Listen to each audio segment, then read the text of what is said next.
yang ke-23 adalah mengurus rumah sama dengan berjihad di jalan Allah.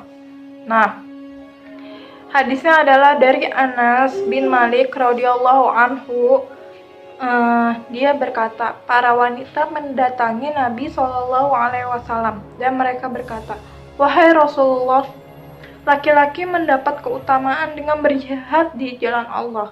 Lalu amalan apa yang sebanding dengan jihad di jalan Allah bagi kami? Beliau bersabda, pekerjaan salah seorang di antara kalian di rumahnya sebanding dengan pahala amalan laki-laki yang berjihad di jalan Allah. Hadis riwayat Abu Ya'la. Dari hadis di atas, kita, terutama wanita yang sudah menikah, jika kita bisa mengurus rumah kita, mencuci pakaian kita, pakaian suami dan pakaian anak-anak, menjaga rumah kita, membersihkan rumah kita, memasak, itu termasuk jihad. Jihad itu adalah pahala yang sangat besar. Banyak sekali keutamaan untuk seorang dan kita bisa ikhlas dalam pekerjaan rumah tersebut. Semoga itu bisa menjadi ladang pahala bagi kita kaum wanita muslimin. Ilmu ini sangat berguna juga untuk anak. Nah, pesan yang ke-24 adalah ini pesan yang terutama untuk bapaknya seorang wanita, mendidik dan menafkahi anak. Nah, hadisnya adalah dari Jabir bin Abdullah. Dia berkata, Rasulullah SAW bersabda, barang siapa yang memiliki 3 orang anak wanita, lalu dia memelihara, mengasihi, dan menafkahinya, maka dia berhak memperoleh surga. Lalu Rasul ditanya, wahai Rasulullah, bagaimana kalau 2 anak wanita? Beliau menjawab, begitu pula 2 anak wanita. Perawi berkata, sebagian orang mengira jika orang-orang bertanya kepada beliau, bagaimana kalau 1 anak wanita? Maka beliau akan menjawab, begitu pula 1 anak wanita.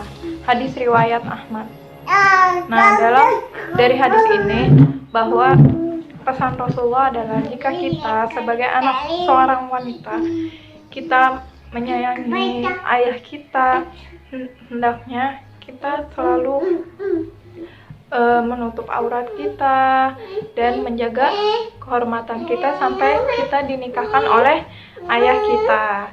Karena jika ayah kita bisa menjaga kita sampai kita menikah, justru itu surga untuk ayah kita sendiri.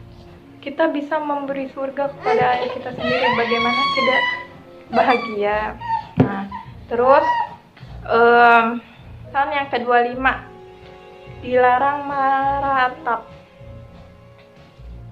Nah, Malik al-Asy'ari, Nabi SAW berkata, 4 perkara pada umatku yang termasuk perbuatan jahiliyah yang tidak ditinggalkan oleh mereka adalah membanggakan diri dengan keturunan, mencela nasab, meminta nujum kepada bintang-bintang, dan meratap.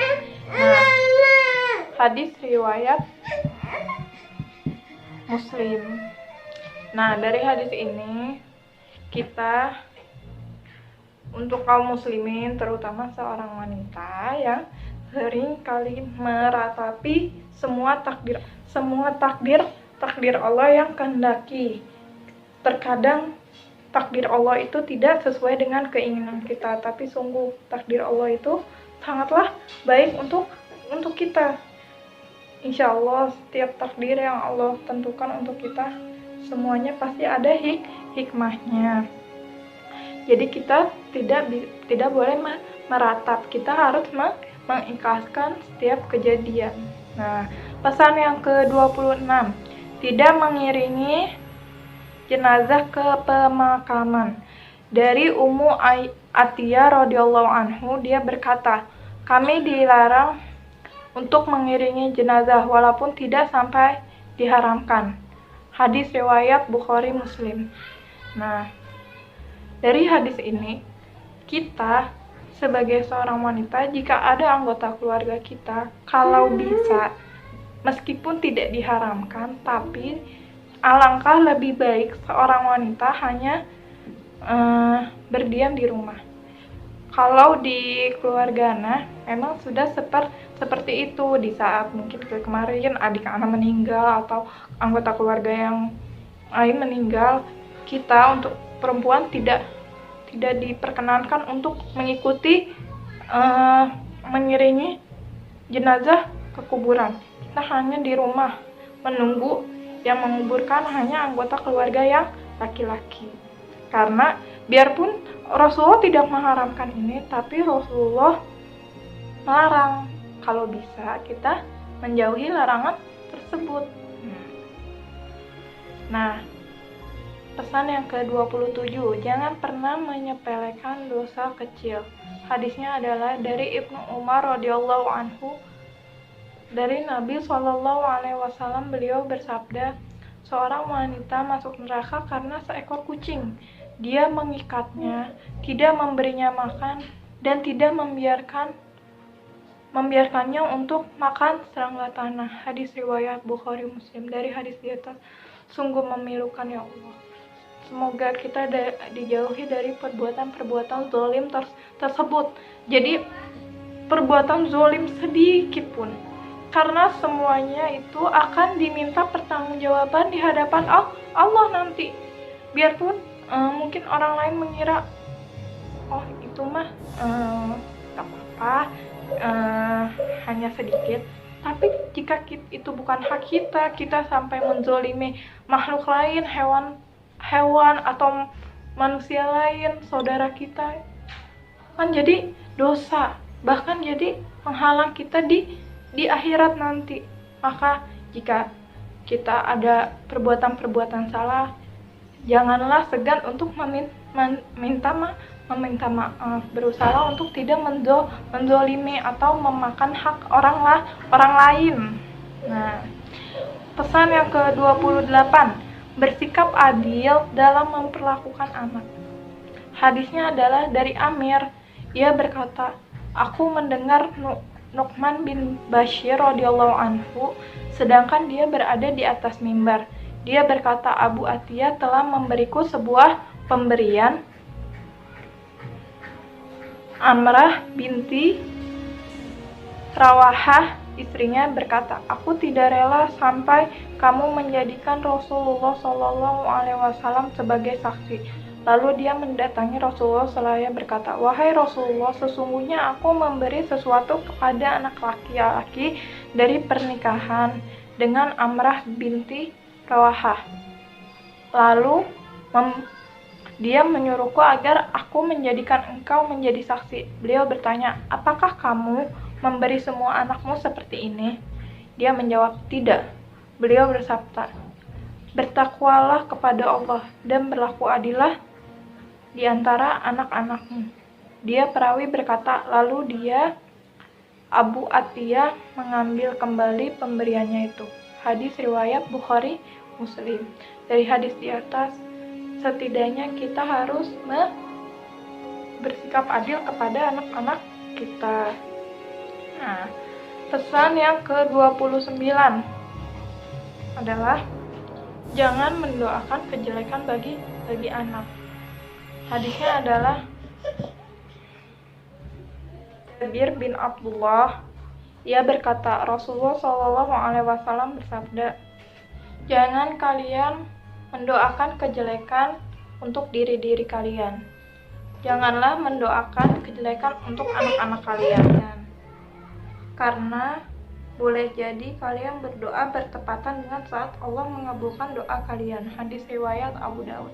Dari hadis di atas, Rasulullah bersabda bahwa kalau kita jangan sampai kita berkata yang buruk untuk anak-anak kita, karena khawatir ucapannya itu dijabah oleh Allah. Na'udzubillah. Hendaknya kita selalu mendoakan kebaikan kepada anak-anak kita. Nah, pesan yang ke-30, hindari bergosip atau ghibah. Dari Ibnu Abbas radhiyallahu anhu, dia berkata, Rasulullah SAW bersabda, Barang siapa yang mendengar pembicaraan suatu kaum, sedangkan mereka benci pembicaraan mereka didengar, maka akan dikucurkan lelehan besi pada telinganya. Barang siapa yang mengaku bermimpi, padahal dia tidak bermimpi, maka dia akan terus diazab. Dan barang siapa yang menggambar suatu gambar, maka dia akan dibebani untuk meniupkan ruh kepada gambar tersebut. Namun dia tidak bisa melakukannya. Hadis riwayat Abu Daud. Ke-31 adalah berbuat baik kepada orang tua, terutama kepada ibu. Dari Bahas bin Hakim, dari ayahnya, dari kakeknya, dia berkata, aku berkata, wahai Rasulullah, kepada siapakah aku harus berbuat baik? Beliau menjawab, ibumu. Aku bertanya lagi, kemudian siapa? Beliau menjawab, ibumu. Aku bertanya lagi, kemudian siapa? Beliau menjawab, ibumu. Dan aku bertanya lagi, kemudian siapa? Beliau menjawab, ayahmu, kemudian kerabat dekatmu. Hadis riwayat Abu Daud. Maka dari hadis di atas, berbakti kepada ibu adalah suatu keutamaan, terutama untuk semuanya, untuk wanita atau laki-laki.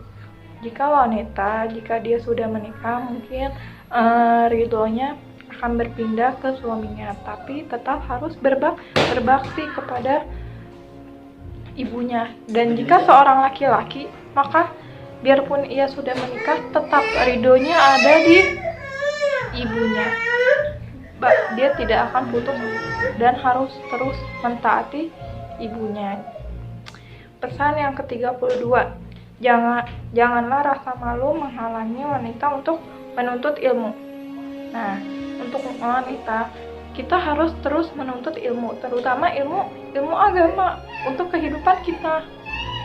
Yaitu hadisnya adalah dari Ummu Salamah, dia berkata, Ummu Sulaim datang kepada Rasulullah SAW seraya berkata, wahai Rasulullah, sesungguhnya Allah tidak malu untuk menjelaskan kebenaran.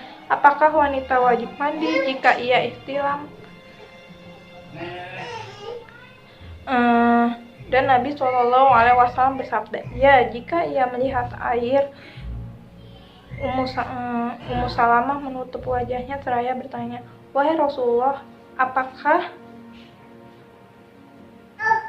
wanita juga ihtilam? Beliau menjawab, ya, celakalah kamu kalau bukan karena air wanita.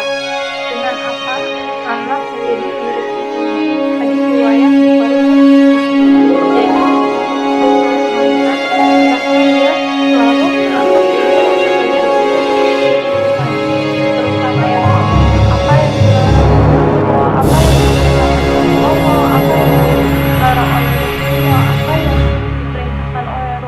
Dalam kehidupan ini kita harus tahu. Makanya kita tidak senantiasa berhenti menuntut ilmu. Biarpun yang sudah menikah harus terus menuntut ilmu dan memperbanyak ilmu. Nah, pesan yang terakhir adalah jangan berbohong kepada anak kecil. Hadisnya adalah dari Abdullah bin Amr, dia berkata, Rasulullah SAW datang ke rumah kami, sedangkan saat itu aku masih anak-anak. Abdullah berkata, aku pergi keluar untuk bermain. Lalu ibuku memanggilku, hai Abdullah, kemarilah, aku akan memberimu sesuatu. Rasulullah bertanya kepadanya, apa yang hendak kamu berikan kepadanya? Dia menjawab, kurma beliau. Beliau bersabda, sungguh sekiranya kamu tidak melakukannya, maka diberikan dirimu satu kebun, terutama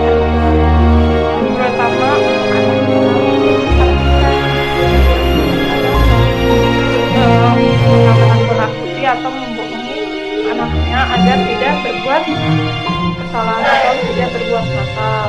Tapi senantiasa hendaknya kita menyampaikan tanpa ada kebohongan.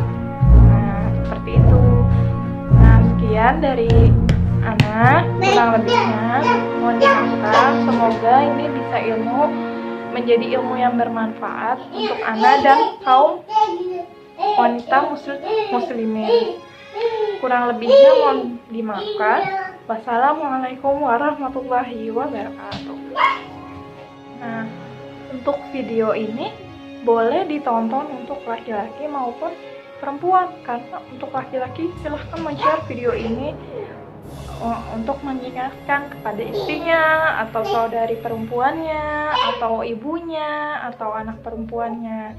Silahkan ya, like, share, dan komen, dan jangan lupa di subscribe videonya dan YouTube-nya.